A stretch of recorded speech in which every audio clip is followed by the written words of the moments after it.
Bismillahirrahmanirrahim. Assalamualaikum warahmatullahi wabarakatuh. Saya Siti Sarmila binti Mustari. InsyaAllah pada hari ini saya akan membentangkan tajuk tugasan yang diberikan oleh doktor, iaitu pandangan Al-Syatibi dan Al-Qadrawi terhadap bid'ah. Okey, yang pertama, pandangan Al-Syatibi terhadap bid'ah ialah Al-Syatibi berpandangan bahawa wujudnya maksud yang mengisyaratkan kepada bid'ah, tetapi bid'ah itu tidak disyariatkan. Ini menunjukkan kepada maksud pembuat syariat yang tidak membenarkan penambahan yang dilakukan terhadap perkara yang sudah sedia ada sebelumnya. Sekiranya ditambah sesuatu tambahan, maka jelaslah ia menyalahi tujuan pembuat syariat. Di antara takrif bid'ah yang termasyhur adalah apa yang ditarifkan oleh Al-Syatibi. Beliau mengatakan bahawa bid'ah ialah jalan yang direka di dalam agama yang menyerupai syariah. Tujuan mengamalkannya untuk berlebihan dalam mengabdikan diri kepada Allah Subhanahu Wa Taala. Okey, kesimpulan yang dapat dirumuskan daripada pandangan Al-Syatibi ialah yang pertama, bid'ah ialah jalan syarak yang baru direka dan dianggap ibadah dengannya. Adapun pembuat perkara baru dalam urusan dunia tidak boleh dinamakan bid'ah. Okey, yang kedua, bid'ah ialah sesuatu yang tidak ada asal dalam syariat. Adapun apa yang ada asalnya dalam syariat tidak dinamakan bid'ah. Yang ketiga, ahli bid'ah menganggap jalan, bentuk, cara bid'ah mereka adalah satu cara ibadah yang dengannya mereka mendekatkan diri kepada Allah SWT. Bid'ah kesemuanya buruk, apa yang dinamakan bid'ah hasanah yang membabitkan perkara-perkara duniawi bukanlah bid'ah pada istilahnya.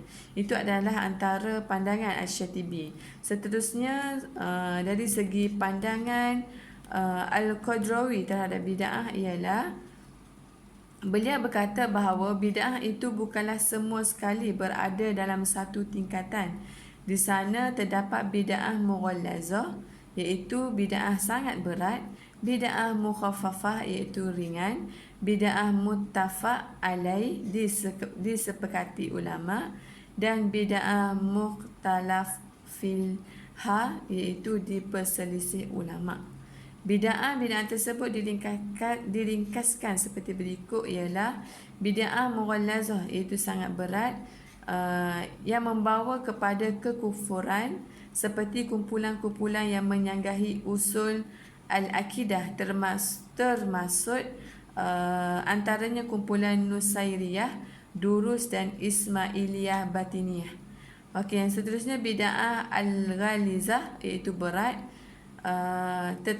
iaitu bid'ah berat tetapi tidak mengeluarkan pelakunya daripada Islam. Ia sekadar menyebabkan pelakunya menjadi fasik dan berdosa. Kefasikan itu pula berlaku pada akidah, bukan kepada amalan. Boleh jadi ia banyak melakukan solat tetapi akidahnya disaluti dosa. Ia termasuk kumpulan Khawarij dan Mu'tazilah.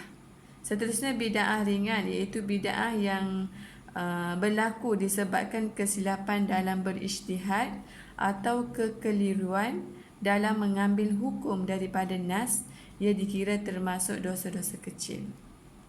Dalam bab maksiat, dalam bab maksiat lah. Okey, yang seterusnya bid'ah yang diperselisih ulama, iaitu bid'ah yang dilakukan oleh satu puak yang diiringi oleh puak yang lain. Contohnya seperti hukum tawassul dengan Nabi SAW. Ia sebenarnya bukan termasuk perkara akidah, sebaliknya hanya merupakan soal cabang fiqh. Begitu juga tentang masalah melazimi sesuatu ibadat tertentu, berlaku khilaf di kalangan ulama. Ini menunjukkan ia hanyalah perbezaan pendapat dalam masalah cabang hukum syarak yang dibenarkan. Itu sahaja pandangan daripada Al-Syatibi dan Al-Qadrawi terhadap bid'ah. Assalamualaikum warahmatullahi wabarakatuh.